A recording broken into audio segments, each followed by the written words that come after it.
जय हिंद दोस्तों, आप सभी का बहुत बहुत स्वागत है हमारे YouTube चैनल एहसान इंस्टीट्यूट में। जो हमारी एसएससी जीडी की क्लास चल रही है, जिसमें हम देख रहे हैं जीके जीएस के बहुत इंपॉर्टेंट क्वेश्चन जो एग्जाम के लिए बहुत इंपॉर्टेंट है। तो आज हमारी एसएससी जीडी की 5th क्लास है। तो देखते हैं हमारे पास फर्स्ट क्वेश्चन क्या दिया गया। चलिए, फर्स्ट क्वेश्चन क्या दिया गया है। भारतीय संविधान का निम्नलिखित में से कौन सा अनुच्छेद उच्च न्यायालय को रिट जारी करने का अधिकार देता है? ऐसा कौन सा आर्टिकल है जो हाई कोर्ट को रिट जारी करने का अधिकार देता है? तो हमारा आंसर हो जाएगा 263। हाई कोर्ट क्या करता है? रिट जारी करता है किस आर्टिकल के तहत? आर्टिकल नंबर 263 के तहत। ये तो हो गया हाई कोर्ट। सुप्रीम कोर्ट किस आर्टिकल के तहत रिट जारी करता है? तो आर्टिकल नंबर 32 के तहत। किसके तहत? 32 के तहत क्या करता है? सुप्रीम कोर्ट रिट जारी करता है। हाई कोर्ट और सुप्रीम कोर्ट रिट कितने प्रकार से जारी करते हैं? तो 5 प्रकार से। कितने प्रकार से? 5 प्रकार से। 5 नाम आपको याद होना चाहिए कि कितने प्रकार से रिट जारी होता है। 5 प्रकार से, ठीक है। बंधी प्रत्यक्षीकरण,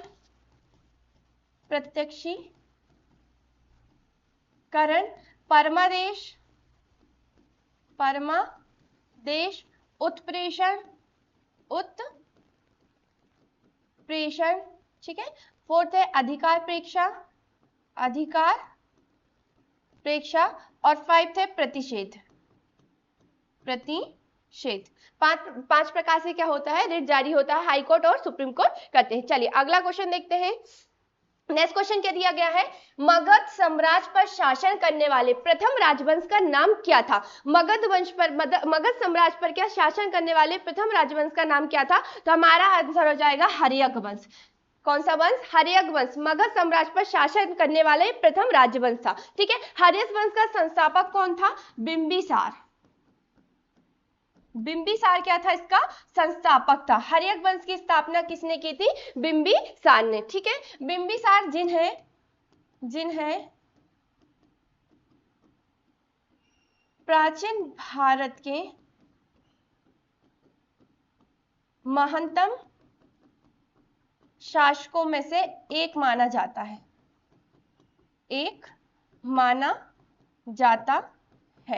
मगध प्राचीन भारत के 16 महाजनपदों में से एक था। कितने महाजनपदों में से? 16 महाजनपदों में से एक था क्या? मगध, ठीक है। राजधानी क्या हुआ करती थी मगध साम्राज्य की? पाटलिपुत्र। क्या हुआ करती थी? पाटलिपुत्र क्या हुआ करती थी? मगध साम्राज्य की राजधानी हुआ करती थी, ठीक है। मगध साम्राज्य का जो सर्वप्रथम वर्णन मिलता है, मगध साम्राज्य का सर्वप्रथम जो क्या मिलता है? वर्णन मिलता है। किसमें मिलता है? अथर्ववेद में। किसमें मिलता है? अथर्ववेद में क्या मिलता है? इसका वर्णन मिलता है, ठीक है। ऑप्शन में हमारे पास क्या दिया गया है? शिशुनाग वंश। शिशुनाग वंश का जो संस्थापक था महाराजा शिशुनाग। कौन था? महाराजा शिशुनाग क्या था? शिशुनाग वंश का संस्थापक था। मौर्य वंश का संस्थापक कौन था? चंद्रगुप्त मौर्य। चंद्रगुप्त मौर्य क्या था? मौर्य वंश का क्या था? ये संस्थापक था। और नंद वंश का संस्थापक कौन था? महापद नंद क्या था? नंद वंश का संस्थापक था। क्वेश्चन क्या है? मगध साम्राज्य पर शासन करने वाले प्रथम राजवंश का नाम क्या था? तो हमारा आंसर हो जाएगा हर्यक वंश। किस वंश ने किया था? हर्यक वंश ने। और हर्यक वंश का जो संस्थापक था बिंबिसार ने क्या किया? हर्यक वंश की स्थापना की, जिन्हें प्राचीन भारत के महानतम शासकों में से एक माना जाता है और 16 महाजनपदों में से एक था, ठीक है। ये आपको याद रखना है। इसकी राजधानी, मगध साम्राज्य की राजधानी थी पाटलिपुत्र हुआ करती थी। मगध साम्राज्य का जो वर्णन मिलता है अथर्ववेद में मिलता है। किसमें मिलता है? अथर्ववेद में मिलता है। चलिए अगला क्वेश्चन देखते हैं। भारतीय संसद ने वर्ष 2002 के 86वें संविधान संशोधन अधिनियम को मंजूरी दी थी, जो खालिस्तान के आयु वर्ग के बच्चों के लिए प्रारंभिक शिक्षा का मौलिक कर्तव्य, ना कि मौलिक अधिकार। क्या होगा ये? मौलिक कर्तव्य, ठीक है। मौलिक कर्तव्य सुनिश्चित करता है। मौलिक कर्तव्य क्या करता है? सुनिश्चित करता है। तो हमारा आंसर हो जाएगा 6 से लेकर 14 वर्ष तक के बच्चों को। 6 से लेकर 14 वर्ष तक के बच्चों को, ठीक है। मौलिक कर्तव्य जिसका वर्णन संविधान में कहाँ मिलता है? भाग 4 के काम में आर्टिकल नंबर 51 के काम में जोड़ा गया है। किस समिति की सिफारिश पर जोड़ा गया है? तो वो भी याद रखिए, सर्वसीय समिति की सिफारिश पर। सर्वसीय समिति की सिफारिश पर जोड़ा गया है। ठीक है, ये आपको याद रखना है, किस समिति की सिफारिश पर जोड़ा गया है, तो सोर्सी समिति की सिफारिश पर जोड़ा गया है। मौलिक कर्तव्य कहां से लिया गया है, तो ये लिया गया है रूस के संविधान से। रूस के संविधान से क्या लिया गया है, मौलिक कर्तव्य लिया गया है। मौलिक कर्तव्य संविधान का भाग नहीं था, क्या नहीं था, ये संविधान का भाग नहीं था मौलिक कर्तव्य। कब जोड़ा गया है मौलिक कर्तव्य को, 42वां संविधान संशोधन 1976 को। कब जोड़ा गया है, 42वां संविधान संशोधन 1976 को मौलिक कर्तव्य जोड़े गए हैं। तब मूलतः मौलिक कर्तव्य कितने थे, 10। कितने थे, 10। अभी कितने हैं, 11 है। कितने हैं, 11 क्या है, मौलिक कर्तव्य है। और 11वां मौलिक कर्तव्य कब जोड़ा गया है, 86वां संविधान संशोधन 2002 को। कब जोड़ा गया है, 86वां संविधान संशोधन 2002 को। तो क्वेश्चन क्या था, भारतीय संसद ने वर्ष 2002 के 86वें संविधान संशोधन अधिनियम को मंजूरी दी थी, जो खालिस्तान के आयु वर्ग के बच्चों के लिए प्रारंभिक शिक्षा का क्या है, मौलिक कर्तव्य को सुनिश्चित करता है। तो हमारा आंसर हो जाएगा 6 से लेकर 14 वर्ष तक के बच्चों को। चलिए अगला क्वेश्चन देखते हैं। नेक्स्ट क्वेश्चन क्या दिया गया है, 15 जून 2022 को जारी वैश्विक शांति सूचकांक 2022 में भारत कौन से स्थान पर थे। ठीक है, तो ऑप्शन क्या दिया गया है, 139वें स्थान पर रहा, 131वें स्थान पर रहा है, 135वें स्थान पर रहा है, 138वें स्थान पर रहा है। तो वैश्विक शांति सूचकांक 2022 में भारत कौन से स्थान पर रहा है, तो हमारा आंसर हो जाएगा 135वें स्थान पर। ये तो हो गया 2022 का। 2023 का भी याद रखिए। 2023 में भारत वैश्विक शांति सूचकांक में भारत कौन से नंबर पे रहा है, तो 126वें नंबर पे।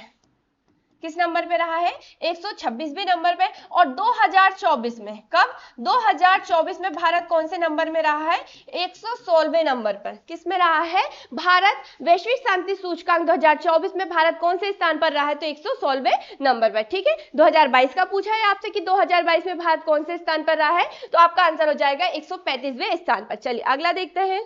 नेक्स्ट क्वेश्चन क्या दिया गया है, निम्नलिखित में से कौन सा मेल सही नहीं है। आपके पास 4 ऑप्शन दिए हैं, आपको इनमें से बताना है कौन सा मेल गलत है। ठीक है, कौन सा ऑब्जेक्टिव इसमें गलत है। फर्स्ट क्या दिया गया है, 14वां विश्व शिखर सम्मेलन 2022 बीजिंग चीन में हुआ था, ये बिल्कुल सही है। 14वां जो विश्व शिखर सम्मेलन था ये कब हुआ, 2022 में। कहां पर हुआ, बीजिंग चीन में, ये बिल्कुल सही है। 16वां G20 शिखर सम्मेलन 2021 में हुआ, कहां हुआ, इटली में, ये भी बिल्कुल सही है। ठीक है, 48वां G7 शिखर सम्मेलन 2022 ये कहां हुआ, जनवरी में, ये भी बिल्कुल सही है। COP27 अंतरराष्ट्रीय जलवायु सम्मेलन 2022 में तो हुआ था, लेकिन ये UAE में नहीं हुआ। ये आपको याद रखना है कि ये कहां हुआ, मिस्र के शर्म अल शेख में। ठीक है, ये आपको याद रखना, शर्म अल शेख में क्या हुआ था, COP27 अंतरराष्ट्रीय जलवायु सम्मेलन हुआ था 2022 में। तो आपका आंसर क्या हो जाएगा, COP27 अंतरराष्ट्रीय जलवायु सम्मेलन 2022 कहां हुआ, मिस्र के शर्म अल शेख में हुआ। चलिए अगला क्वेश्चन देखते हैं। नेक्स्ट क्वेश्चन क्या दिया गया है, 21 मई 2022 को कश्मीर विश्वविद्यालय की पहली महिला कुलपति कौन बनी थी, तो कौन बनी थी, नीलोफर खान। हमारा आंसर हो जाएगा क्या, नीलोफर खान, जिनका जन्म कब हुआ, 1960 में। कब हुआ, 1960 में क्या हुआ, इनका जन्म हुआ। एक भारतीय शिक्षा, एक भारतीय शिक्षाविद लेखिका है। ये क्या है, लेखिका है। ठीक है, जिनका नाम क्या है, नीलोफर खान, जिनका जन्म कब हुआ, 1960 में। चलिए अगला क्वेश्चन देखते हैं। नेक्स्ट क्वेश्चन क्या दिया गया है, आर्किटेक्चर, क्या ये, आर्किटेक्चर। ठीक है, आर्किटेक्चर की जननी की तकनीक प्रिएटा ड्यूरा। प्रिएटा मतलब आपको ये याद रखना है, ये जो शब्द आया है जिसे पचकारी कहा जाता है, क्या कहा जाता है, पचकारी। क्या कहा जाता है इसे, प्रिएटा को क्या कहा जाता है, पचकारी। निम्नलिखित में से किस स्मारक में पाई जाती है, इंडिया गेट में, ताजमहल में, गेटवे ऑफ इंडिया में, चार मीनार में। तो हमारा आंसर हो जाएगा ताजमहल में, जो कहाँ है, उत्तर प्रदेश के आगरा शहर में। कहाँ स्थित है ये, उत्तर प्रदेश के आगरा शहर में। इसका निर्माण किसने करवाया था, शाहजहां ने। ताजमहल जिसका निर्माण किसने करवाया, शाहजहां ने। किसके लिए, अपनी धर्मपत्नी, अपनी बेगम मुमताज के लिए। किसके लिए करवाया था, मुमताज ताश के लिए करवाया था। ठीक है, इसका निर्माण कब से शुरू हुआ था? 1632। सन भी याद रखिए, 1632 में स्टार्ट हुआ था और बनके कब तैयार हुआ था? ये 1635 में। ठीक है, पूरी तरह से बनके तैयार हुआ था 1635 में। ठीक है, इसे यूनेस्को की विश्व धरोहर सूची में शामिल किया गया है कब? 1983 को। 1983 को इसे क्या यूनेस्को की विश्व धरोहर सूची में शामिल किया गया है। ये आपको याद रखना है, यूनेस्को की विश्व धरोहर सूची में शामिल किया गया है 1983 को। ठीक है, ऑप्शन में हमारे पास क्या दिया गया है? India Gate. ये कहाँ है? नई दिल्ली में। कहाँ है? नई दिल्ली में क्या है? इंडिया गेट है। ठीक है, चार मीनार ये कहाँ पर आता है? ये भी आपको याद रखने। चार मीनार कहाँ आता है? ये आता है हैदराबाद में। हैदराबाद में। इसका निर्माण कब हुआ? 1591 में। कब हुआ? 1591 में क्या हुआ? इसका निर्माण हुआ। किसने करवाया? कुतुब शाह ने। कुतुब शाह ने चार मीनार का क्या करवाया? निर्माण करवाया, जो कहाँ आता है? हैदराबाद में। ठीक है, ऑप्शन में हमारे पास और क्या दिया गया है? Gateway of India. क्या दिया गया है? Gateway of India. इसे मुंबई का क्या प्रवेश द्वार कहा जाता है? इसे मुंबई का प्रवेश द्वार कहा जाता है। गेटवे ऑफ इंडिया को क्या कहा जाता है? इसे मुंबई का क्या प्रवेश द्वार कहा जाता है। चलिए, क्वेश्चन क्या था? आर्किटेक्चर की जर्नी की तकनीक प्रिएटर ड्यूरा निम्नलिखित में से किस स्मारक में पाई जाती है? तो हमारा आंसर हो जाएगा ताजमहल में। चलिए अगला क्वेश्चन देखते हैं। नेक्स्ट क्वेश्चन क्या दिया गया है? भारत ने पहली बार एशियाई खेलों की मेजबानी कब की थी और कहाँ की थी? कहाँ की थी ये तो नहीं पूछा है, कब की थी ये पूछा, लेकिन आपको याद भी रखना होगा कि कहाँ की थी। ठीक है, कब हुई थी? तो हमारे पास ऑप्शन क्या दिया गया है? 1954 को, 1951 को, 1962 को, 1990 को। ठीक है, भारत ने पहली बार एशियाई खेलों की मेजबानी कब की थी? 1951 को। कहाँ की थी? नई दिल्ली में। नई दिल्ली में। चलिए अगला क्वेश्चन देखते हैं। नेक्स्ट क्वेश्चन क्या दिया गया है? नेक्स्ट क्वेश्चन क्या दिया गया है? निम्नलिखित में से किस समाज सुधारक ने सत्यशोधक समाज की स्थापना की थी? ठीक है, क्वेश्चन बहुत इंपॉर्टेंट है, जो आप लोगों के एग्जाम के लिए बहुत ही इंपॉर्टेंट है। आपको ऐसे क्वेश्चन तो बिल्कुल छोड़ना नहीं है, ऐसे ही क्वेश्चन पूछे जाएंगे एग्जाम में। ठीक है, निम्नलिखित में से किस समाज सुधारक ने सत्यशोधक समाज की स्थापना की थी? तो किसने की थी? ज्योतिबा फूले ने। किसने की थी? ज्योतिबा फूले ने। कब की थी? 1873 में। कब की थी? 1873 में ज्योतिबा फूले ने समाज सुधार सत्यशोधक समाज की क्या की थी? स्थापना की थी। कहाँ की थी? तो वो भी याद रखिए, महाराष्ट्र के पुणे में। कहाँ की थी? महाराष्ट्र के पुणे में ज्योतिबा फूले ने 1873 में सत्यशोधक समाज की स्थापना की थी। चलिए अगला क्वेश्चन देखते हैं। नेक्स्ट क्वेश्चन क्या दिया गया है? रोजागिरी निम्न में से किस राज्य की एक प्रसिद्ध नृत्य शैली है? तो हमारे पास ऑप्शन क्या दिया गया है? राजस्थान की प्रसिद्ध नृत्य शैली है, त्रिपुरा राज्य की है, असम राज्य की है, छत्तीसगढ़ राज्य की है। रोजागिरी किस नृत्य शैली है? कौन सी है प्रसिद्ध? तो ये हमारा आंसर हो जाएगा त्रिपुरा राज्य की है।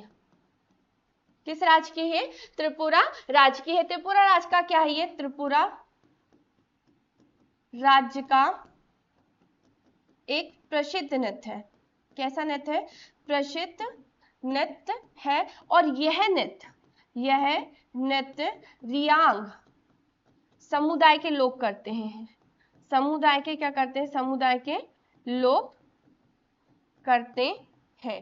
ठीक है, क्वेश्चन क्या था?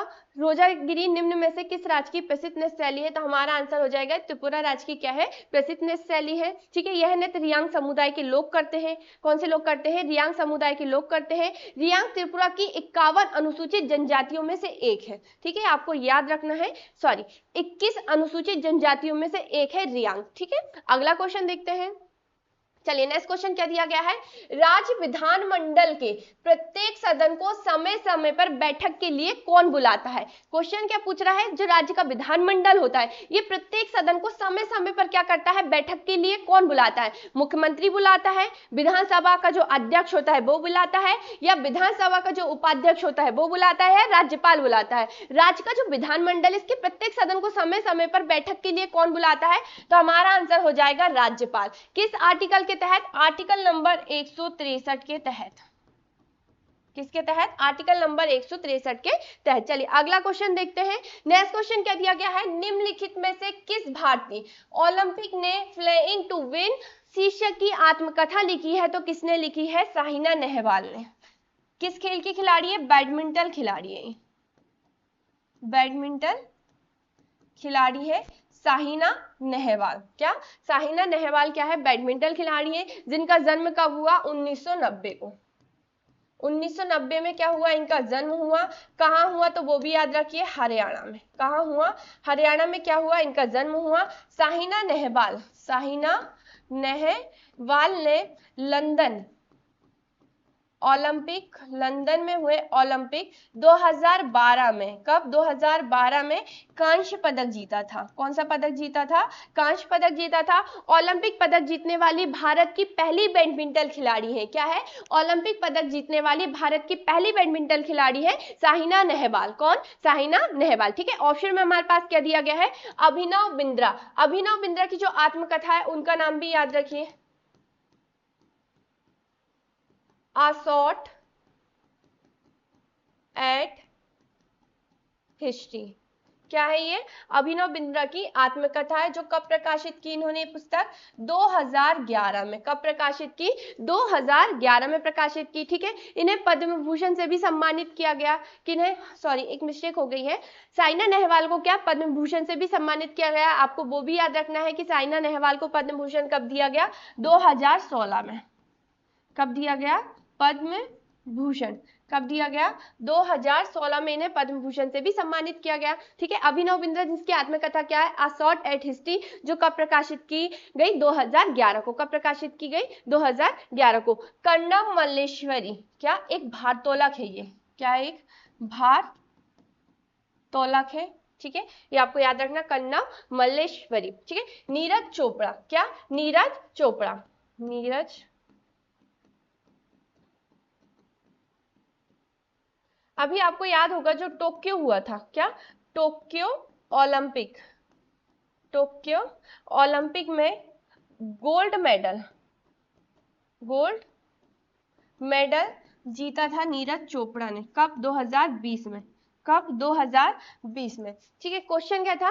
निम्नलिखित में से किस भारतीय ओलंपिक ने फ्लेइंग टू विन शीर्षक की आत्मकथा लिखी है? तो हमारा आंसर हो जाएगा साइना नेहवाल ने। किसने लिखी है?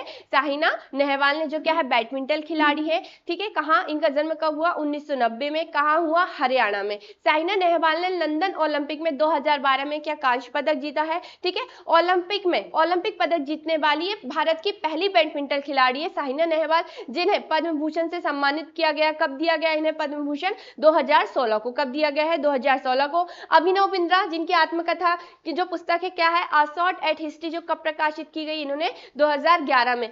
अभिनव बिंद्रा ये क्या है? निशानेबाज। क्या है ये? निशानेबाज है। ठीक है, कर्णम मल्लेश्वरी क्या है? भारोत्तोलक है। ठीक है, नीरज चोपड़ा टोक्यो ओलंपिक में क्या गोल्ड मेडल जीता भारत के लिए? क्या जीता इन्होंने? गोल्ड मेडल जीता। कब? 2020 में हुआ था टोक्यो ओलंपिक। तो दोस्तों, ये रही हमारी एसएससी जीडी की 5th क्लास। अब तक आपने चैनल को सब्सक्राइब नहीं किया है तो सब्सक्राइब कर लें, और फेसबुक पे देख रहे हैं तो फॉलो कर लें। जय हिंद, जय भारत।